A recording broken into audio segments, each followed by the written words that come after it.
देखो, इस anatomy of flowering plants के अंदर पहले जो हमने जाना था, that is anatomy of flowering plants means, anatomy means internal structure. तो एनाटॉमी का मतलब है बच्चों इंटरनल स्टडी की स्ट्रक्चर करना प्लांट में, फ्लावरिंग प्लांट्स के अंदर। अब इसकी शुरुआत हमने कैसे करी थी?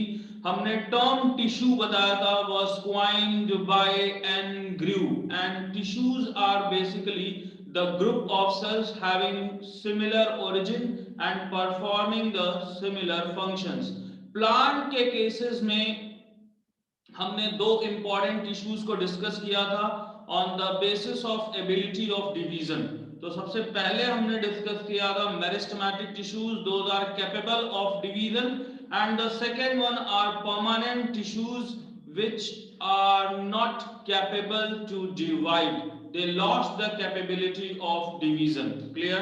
तो जो टिश्यूज को हमने कैटेगराइज किया, meristematic tissues and permanent tissues. Meristematic tissues को हमने फर्दर पढ़ा था on the basis of position. तो पोजीशन के बेसिस पे हमने तीन मेरिस्टेमेटिक टिश्यूज को डिस्कस किया था, apical meristematic tissues, intercalary meristematic tissues and lateral meristematic tissues. जिसमें हमने एपिकल मेरिस्टेमेटिक टिश्यूज में बोला था दो पोजीशंस पे, एक अगर रूट एपेक्स की अगर हम बात करें तो वहां पे प्रेजेंट है root apical meristem and shoot apical meristems, जो सूट एपेक्स पे प्रेजेंट है।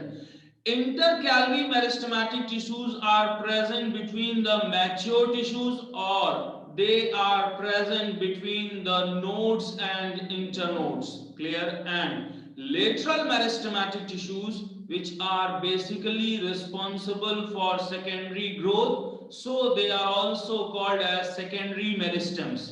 but apical and intercalary meristems को हम प्राइमरी मेरिस्टम्स कहते हैं, as they are associated with primary growth of the plant body, as they are associated with the primary growth of the plant body. And intercalary meristematic tissues से बेटा NEET में दो questions पूछे गए थे। एक तो इनकी लोकेशन पे क्वेश्चन पूछा गया था कि they are present between the mature tissues and intercalary meristematic tissues की इंपॉर्टेंस क्या है कि कोई ग्रेजिंग एनिमल्स अगर ऊपर से प्लांट को खा गया तो जो प्लांट की प्राइमरी ग्रोथ होगी वो इन्हीं इंटरकैलरी मेरिस्टेमेटिक टिश्यूज की वजह से होगी। So they are responsible for primary growth of those plants which are grazed by herbivores, which are grazed by herbivores। and now the lateral meristematic tissues, जिसके अंदर हम fascicular, interfascicular, vascular cambium की बात कर रहे थे, वो lateral meristematic tissues secondary growth के लिए इंपॉर्टेंट रोल प्ले करेंगे। They are mainly associated with secondary growth. Clear? तो हमने मेरिस्टेमेटिक टिश्यूज में पोजीशन के बेसिस पे जाना। अब यहां पे ओरिजिन के बेसिस पे हमने डिस्कस किया था प्रोमेरिस्टम जो अर्ली स्टेजेस में है, फिर primary meristem and then secondary meristems. साथ ही हमने तीन वर्ड्स को भी डिस्कस किया था कि meristematic tissues are differentiated into permanent tissues and perform the specific function. and those permanent tissues which are living may de-differentiated into secondary meristems, and secondary meristems again by the process of redifferentiation form permanent tissues। तो ये process चलता रहता है, कोई mechanical injury हो तो उसके लिए भी ये प्रोसेस होगा, या नॉर्मल जो ग्रोथ हो रहा है उनमें ये प्रोसेस होगा। अब परमानेंट टिश्यूज को हमने डिस्कस किया तो यहां पे सिर्फ हमें दो टाइप पढ़ना है। एक हमने डिस्कस किया था सिंपल परमानेंट टिश्यूज और दूसरे कॉम्प्लेक्स परमानेंट टिश्यूज, दो डिस्कस किए थे। सिंपल परमानेंट टिश्यूज में हमने याद किया था बेटा कि केवल एक टाइप के ही सेल्स प्रेजेंट होंगे सिंपल परमानेंट टिश्यूज में। They are composed of single type of cells, जहां पे हमने डिस्कस किया था पैरेन्काइमा को, कोलेनकाइमा को और स्केलेरेन्काइमा को। ये तीन हमने डिस्कस किया था, जहां पे आपको याद कराया गया था कि parenchyma are the most abundant simple permanent tissues which are associated with secretion, storage and photosynthesis if they have chlorophyll pigment। तो अगर पैरेन्काइमा के अंदर क्लोरोफिल पिगमेंट है, then they become क्लोरेन्काइमा and associated with photosynthesis। दो और important बातें बताई गई थी पैरेन्काइमा से रिलेटेड। पहली कि इनके अंदर इंटरसेलुलर स्पेसेस प्रेजेंट हो भी सकते हैं और इंटरसेलुलर स्पेसेस प्रेजेंट नहीं भी हो सकते हैं, यानी ये अगर कॉम्पैक्टली पैक्ड हैं तो इनके अंदर इंटरसेलुलर स्पेसेस प्रेजेंट नहीं होंगे, अगर लूजली पैक्ड हैं तभी इनके अंदर इंटरसेलुलर स्पेसेस रिपोर्ट किए जाएंगे। पैरेन्काइमा मोस्ट एबंडेंट है क्योंकि ये लगभग जितने भी प्लांट पार्ट्स हैं सभी पे ये parenchyma sales, parenchyma tissues present होंगे और आइसोडायमेट्रिक हैं, स्फेरिकल हो सकते हैं, ओवल हो सकते हैं, अलग अलग शेप के हो सकते हैं। कोलेनकाइमा, जिनसे नीट में क्या क्वेश्चन पूछा गया था, it is the living mechanical tissue. Collenchyma क्या है बच्चों? लिविंग मैकेनिकल टिश्यू है। एंड डाइकॉट्स में आप देखोगे कि एपिडर्मिस से बिलो जो लेयर है वो कोलेनकाइमेटस होगी। एंड कोलेनकाइमेटस सेल्स में खास क्या है कि इनमें कभी भी इंटरसेलुलर स्पेसेस प्रेजेंट नहीं होंगे। They are tightly packed as they are associated with providing mechanical support to the plant body. Clear? And collenchyma में क्वेश्चन पूछा गया है डिपोजिशन होता है, तो उसके लिए मैंने आपको याद कराया था CPSL। कोलेनकाइमा में डिपोजिशन होता है पैक्टिन का और स्केलेरेन्काइमा में आगे पढ़ोगे डिपोजिशन होगा लिग्निन का। तो ये इनको एडिशनल स्ट्रेंथ प्रोवाइड करते हैं, एडिशनल स्ट्रेंथ प्रोवाइड करेंगे। स्केलेरेन्काइमा के अंदर बच्चों आपने क्या पढ़ा था कि स्केलेरेन्काइमा को पहला क्वेश्चन जो पूछा गया है, इसको हम डेड मैकेनिकल टिश्यू कहते हैं। डेड मैकेनिकल टिश्यू क्योंकि ये होगा devoid of protoplasm and mainly associated with providing the mechanical support. And sclerenchyma पे अभी मैंने आपको बताया कि डिपोजिशन होगा लिग्निन का। क्लियर? एंड स्केलेरेन्काइमा के दो फॉर्म्स हमने पढ़े थे, एक या तो ये इलोंगेटेड फाइबर्स के फॉर्म में होगा जिसमें आपने फ्लोएम फाइबर्स, जाइलम फाइबर्स पढ़े हैं, या फिर ये स्फेरिकल होगा तो इनको स्केलेरिड्स कहेंगे। जो गुआवा में स्टोन सेल्स हैं, सपोटा के अंदर या टी लीव्स में जो प्रेजेंट हैं वो जनरली स्केलेरिड्स के फॉर्म में है। फाइबर्स जो है ये इनका इलोंगेटेड फॉर्म है, ये ऑब्लिटरेटेड ल्यूमेन के साथ और ये कुछ इस तरह से।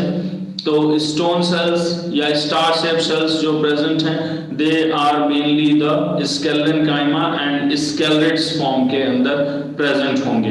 ये हमने आपको बताया था सिंपल परमानेंट टिश्यूज, जिसमें हमने डिस्कस किया पैरेन्काइमा को, कोलेनकाइमा को और स्केलेरेन्काइमा को। नेक्स्ट जब हम डिस्कस करें हैं कॉम्प्लेक्स परमानेंट टिश्यूज को, तो यहां पे बच्चों हमने दो को डिस्कस किया था, एक जाइलम को डिस्कस किया और दूसरा फ्लोएम को डिस्कस किया। अब ये किसी को भी बताने की जरूरत नहीं है कि xylem is mainly associated with transport of water and minerals। Xylem किससे एसोसिएटेड है?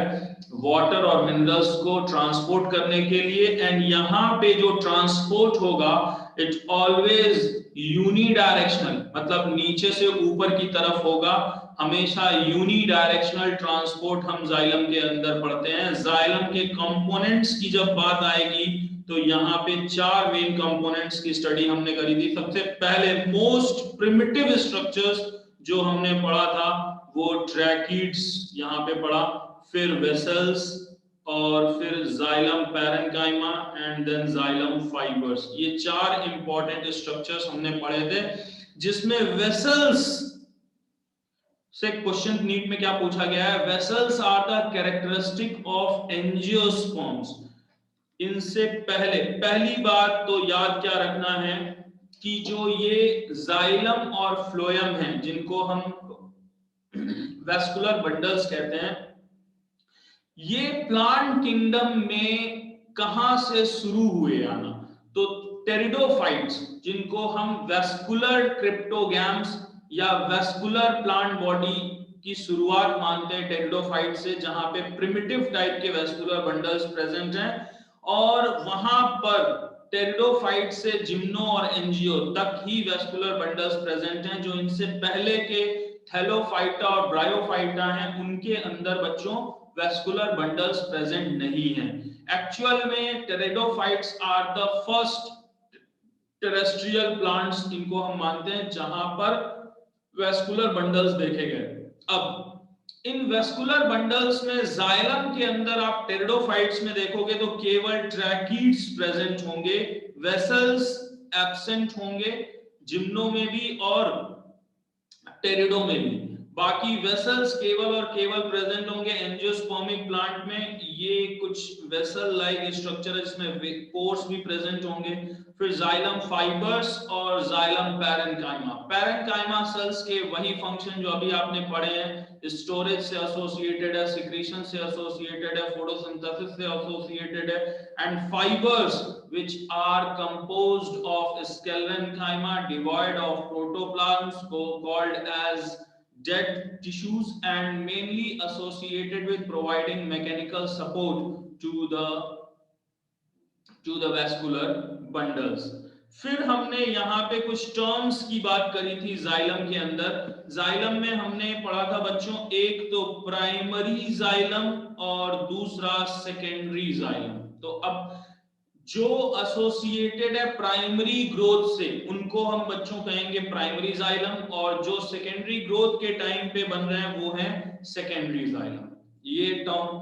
फिर दूसरा हमने टर्म पढ़ा था प्रोटोजाइलम एंड मेटाजाइलम। ठीक, अब प्रोटोजाइलम नाम से ही पता चल रहा है जो फर्स्ट फॉर्म जाइलम है दैट इज प्रोटोजाइलम, जो बाद में बनेगा दैट इज मेटाजाइलम। अब यहाँ पे इनकी कंडीशन की, इनकी प्रेजेंस की से क्वेश्चन क्या पूछा गया है, टर्म्स हैं। एक पहला जो टर्म आपने पढ़ा था exarch, endarch and mesarch condition, और यहां से बच्चों क्वेश्चन पूछा गया है सेंट्रीफ्यूगल और सेंट्रीपिटल जाइलम से। तो एक बार फिर से मैं आपको बता रहा हूं, पहली कंडीशन अगर हम इंडार्च की देखें, पहली कंडीशन इंडार्च की देखें, यहां पर protoxylem toward the centre and metaxylem towards the periphery. तो इसको हम क्या कहेंगे, सेंट्रीफ्यूगल जाइलम। क्या कहेंगे बच्चों, सेंट्रीफ्यूगल जाइलम। और दूसरा अगर कंडीशन एक्सार्च की है तो इसको कहेंगे सेंट्रीपिटल जाइलम, क्योंकि यहां पर जो प्रोटोजाइलम है it lies towards the periphery and metaxylem lies towards the centre. तो जब भी हम इस कंडीशन की बात करते हैं, एक्सार्च कंडीशन की बात करते हैं, सेंट्रीपिटल जाइलम की बात करते हैं, यहां पे हमें याद रखना है रूट सिस्टम को, रूट सिस्टम को। और जब हम इंडार्च की बात करेंगे, यानी protoxylem lies towards centre and metaxylem lies towards periphery, then यहां पे हम किसकी बात करेंगे, स्टेम की, यानी सूट सिस्टम की। एंड मीजार्च कंडीशन की बात हम लीव्स के लिए करते हैं। तो आई होप ये पूरा जाइलम आपको सब कुछ याद हुआ। नेक्स्ट जो हम डिस्कस करेंगे फ्लोएम। इनके मेन कंपोनेंट्स की अगर हम बात करें तो यहाँ भी 4 मेन कंपोनेंट्स हैं। सबसे पहले हम डिस्कस करते हैं सीव ट्यूब एलिमेंट को, फिर उसके बाद कंपेनियन सेल जो इंपॉर्टेंट है प्रेशर ग्रेडियंट डेवलप कराने के लिए, कंपेनियन सेल, फिर phloem parenchyma and then phloem fibres, अब sieve tube elements are mainly associated with companion cell as they are devoid of nucleus। हमने बचपन से ही जाना है कि आरबीसी के अंदर इन्यूक्लिएटेड कंडीशन है और प्लांट्स में सीव ट्यूब एलिमेंट के अंदर इन्यूक्लिएटेड कंडीशन है, यानी इनके अंदर इनका खुद का न्यूक्लियस नहीं होता है। तो यहाँ पे जो सीव ट्यूब एलिमेंट है इनको गवर्न कौन करेगा अगर न्यूक्लियस नहीं है? तो they are governed by the nucleus of companion cell. ये कंपेनियन सेल के न्यूक्लियस से बच्चों गवर्न होते हैं। तो कंपेनियन सेल इसीलिए इनके साथ एसोसिएशन में रहता है।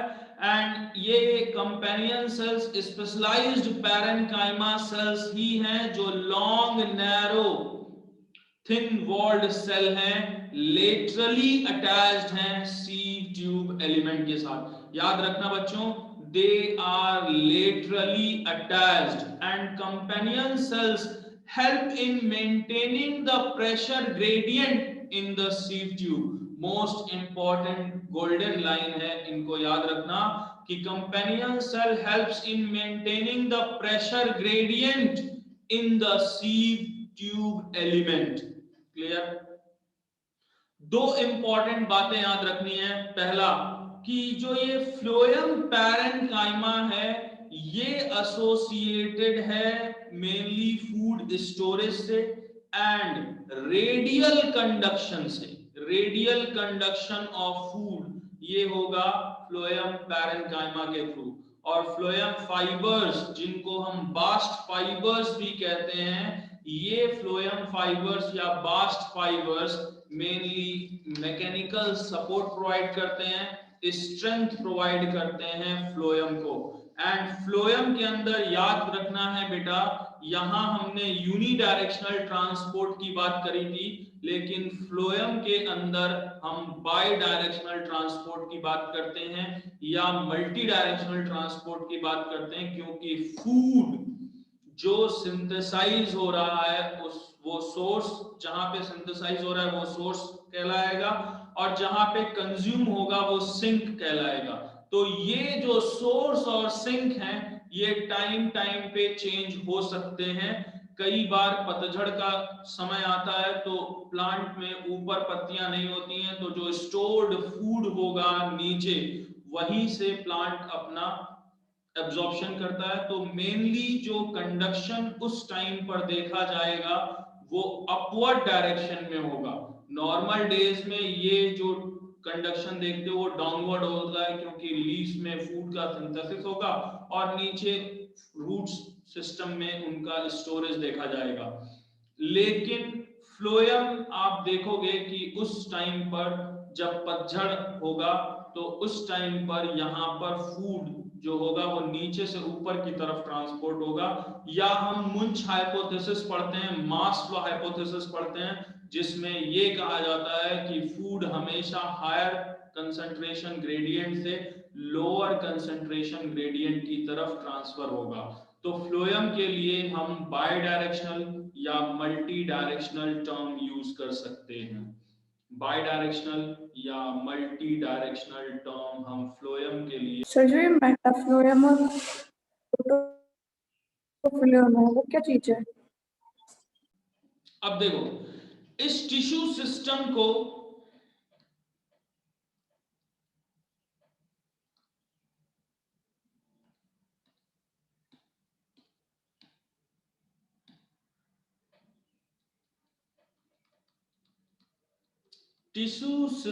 को आप देखोगे तो इनको कैटेगराइज किया गया है 3 कैटेगरी के अंदर। जो सबसे बाहर का टिश्यू सिस्टम होगा बच्चों, जो सबसे बाहर का टिश्यू सिस्टम होगा इसको हम कहेंगे एपिडर्मल टिश्यू सिस्टम। जो आउटर मोस्ट है यानी सबसे बाहर है, इनको हम कहेंगे epidermal epidermal tissue system, clear है। एंड जो बीच में है, आउटर मोस्ट के बाद जो मिडिल में प्रेजेंट है, मिडिल पार्ट, इनको हम क्या कहेंगे, ground tissue system, ground tissue system. And जो अंदर की साइड है, इनर है, इनको हम कहेंगे स्टीलर सिस्टम, स्टीलर सिस्टम, या इसी को हम वैस्कुलर बंडल्स कहते हैं। क्या कहते हैं, वैस्कुलर बंडल्स। तो आप देख रहे हो, जैसे ये सबसे बाहर, ये सपोज करो अगर स्टेम है तो सबसे बाहर का जो पार्ट है ये क्या कहलाएगा बच्चों, एपिडर्मल टिश्यू सिस्टम, ठीक। बीच वाला जो पार्ट है वो क्या कहलाएगा, ग्राउंड टिश्यू सिस्टम। और जो सबसे इनर पार्ट है, it is the vascular tissue system, जो अभी आपने पढ़ा था, कॉम्प्लेक्स परमानेंट टिश्यूज, जिसमें हमने जाइलम और फ्लोएम को डिस्कस किया। तो सबसे इनर पार्ट जो स्टीलर सिस्टम का है, जिसमें हम वैस्कुलर बंडल्स की बात करते हैं। अब अगर हम डिटेल में चलें तो सबसे पहले एपिडर्मल टिश्यू सिस्टम को डिस्कस करते हैं। एपिडर्मल टिश्यू सिस्टम के अंदर क्या क्या स्ट्रक्चर्स हम यहाँ पे देखेंगे, बहुत ध्यान से सुनना। सबसे पहले हम क्या देखते हैं, एपिडर्मल टिश्यू सिस्टम की अगर हम बात करें तो यहां पर सबसे पहले जो लेयर प्रेजेंट होगी प्लांट बॉडी में, वो क्या कहलाएगी, एपिडर्मिस, एपिडर्मिस, क्लियर है, सबसे बाहर की जो लेयर है। फिर एपिडर्मल स्ट्रक्चर के अंदर, एपिडर्मल स्ट्रक्चर की अगर बात चलेगी तो यहां पर हम एक स्ट्रक्चर को डिस्कस करते हैं, बहुत ही इंपॉर्टेंट स्ट्रक्चर है क्वेश्चन पॉइंट ऑफ व्यू से, और वैसे तो प्लांट के अंदर इंपॉर्टेंट रोल प्ले कर ही रहा है, स्टोमेटा, स्टोमेटा, क्लियर है, इसको डिटेल में अभी पढ़ेंगे। एंड एपिडर्मल स्ट्रक्चर के बाद, एपिडर्मल स्ट्रक्चर के बाद हम डिस्कस करते हैं एपिडर्मल अपेंडेजेस को, एपिडर्मल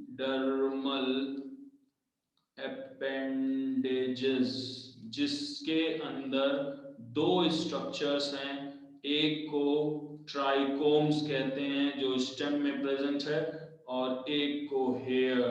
तो हेयर्स में हमें याद रखना है रूट हेयर्स को, रूट हेयर्स को, और ट्राइकोम्स मेनली कहां पे प्रेजेंट है बच्चों, स्टेम के अंदर, स्टेम के अंदर। बात समझ में आ गई।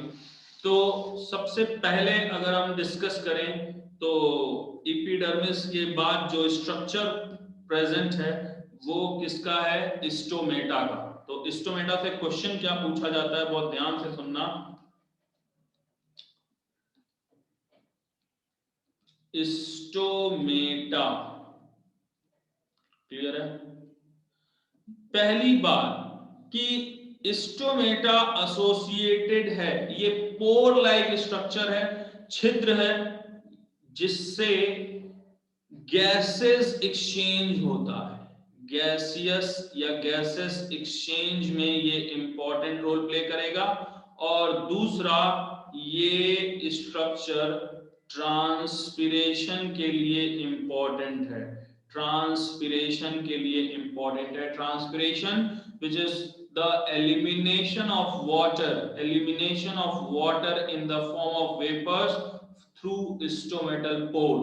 तो हम इनको क्या कहेंगे, ट्रांसपिरेशन। अब स्टोमेटा का स्ट्रक्चर डाइकॉट और मोनोकॉट में डिफरेंट देखने को मिलता है। जब हम डाइकॉट स्टोमेटा की बात करते हैं, डाइकॉट स्टोमेटा, तो इनमें क्या देखने को मिलेगा, डाइकॉट स्टोमेटा जो होगा, यहां पे याद रखना कि यहां जो गार्ड सेल्स हैं, जो गार्ड सेल्स हैं वो बीन शेप्ड होंगे, कैसे होंगे देखो ध्यान से। ये है बच्चों स्ट्रक्चर जिसको हम कहते हैं स्टोमेटल पोर, क्लियर है, जहां से एक्सचेंज होगा। अब इनको सराउंड करते हैं गार्ड सेल्स, ये गार्ड सेल्स,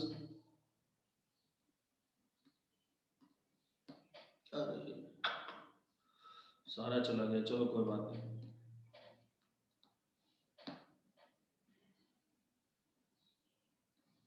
डाइकॉट स्टोमेटा की बात कर रहे थे, ये है स्टोमेटल पोर और ये हैं गार्ड सेल्स। ये जो गार्ड सेल्स हैं यहाँ पे क्लोरोफिल भी प्रेजेंट है। ये जो स्ट्रक्चर है ये कहलाएगा स्टोमेटल पोर। ये जो स्ट्रक्चर है ये है गार्ड सेल, और ये जो गार्ड सेल यहाँ पे है ये बीन शेप्ड और किडनी शेप्ड सेल हैं। बीन शेप्ड या किडनी शेप्ड सेल्स हैं जो कैरेक्टरिस्टिक हैं डाइकॉट के। डाइकॉट में जो गार्ड सेल्स होंगे वो बीन शेप्ड होंगे, ये याद रखना है। ये जो दूसरे हैं इनको कहते हैं सब्सिडरी सेल्स, ये कहलाते हैं सब्सिडरी सेल्स। क्या कहलाते हैं बच्चों? Subsidiary cells. ठीक, अब ध्यान से सुनो इनका मैकेनिज्म क्या है। यहां पे याद रखना है कि जो गार्ड सेल्स हैं ये वाले,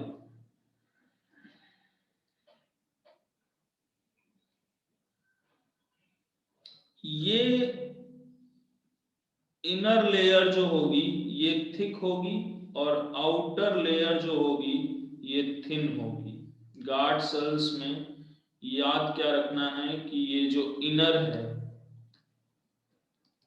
इनर लेयर ये थिक होगी और जो ये आउटर वन है, आउटर, ये थिन होगी। क्लियर है?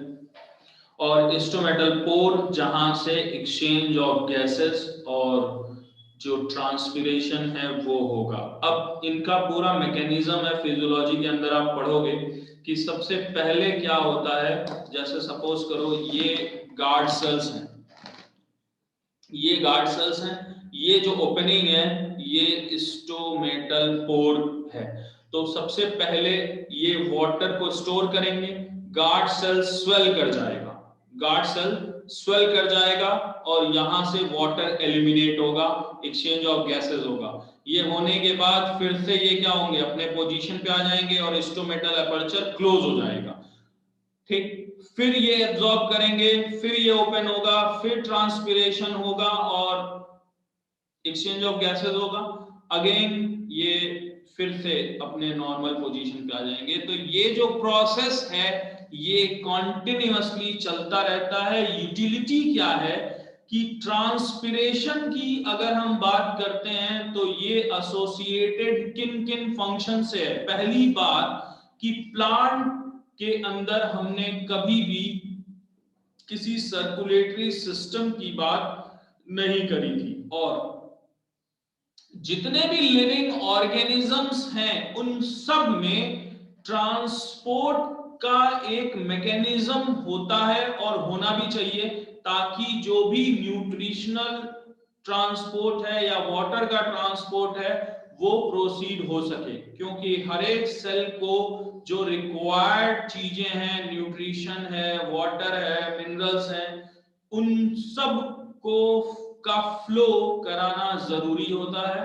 उन सब के लिए प्लांट के अंदर ट्रांसपिरेशन एक इंपॉर्टेंट रोल प्ले करता है एज अ सर्कुलेटरी सिस्टम।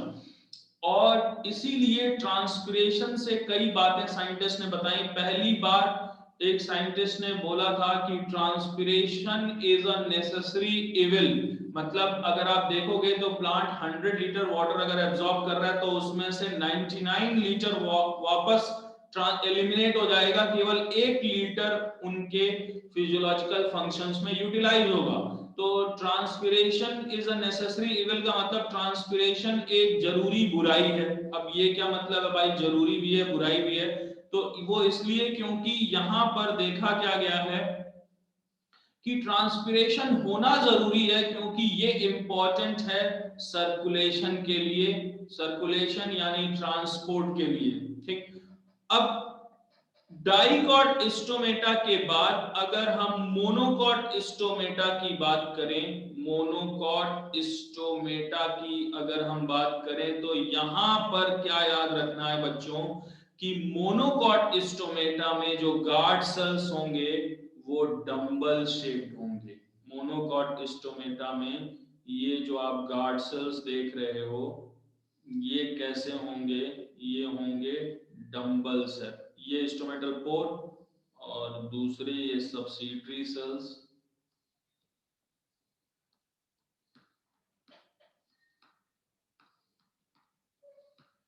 ये मोनोकॉट स्टोमेटा है, इसको हम स्टोमेटल पोर कहें तो ये क्या है बच्चों, ये ही इनका गार्ड सेल है जो याद रखना है डम्बल शेप्ड होगा। कैसा होगा, डम्बल शेप्ड।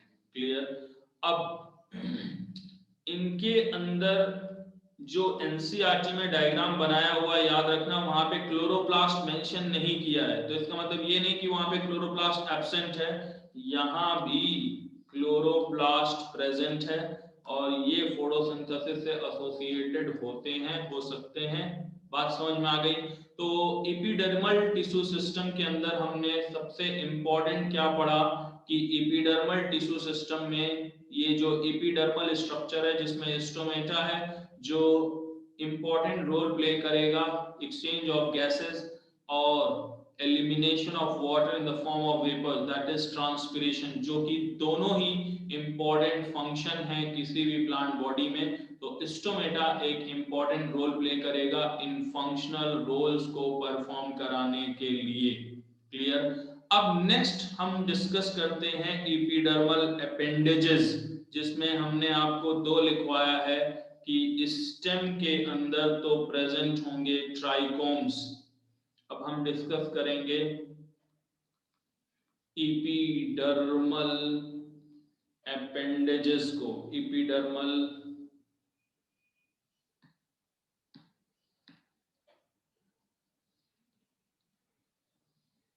अपेंडेजेस को, जहां पे हमने दो स्ट्रक्चर्स को याद रखना है, एक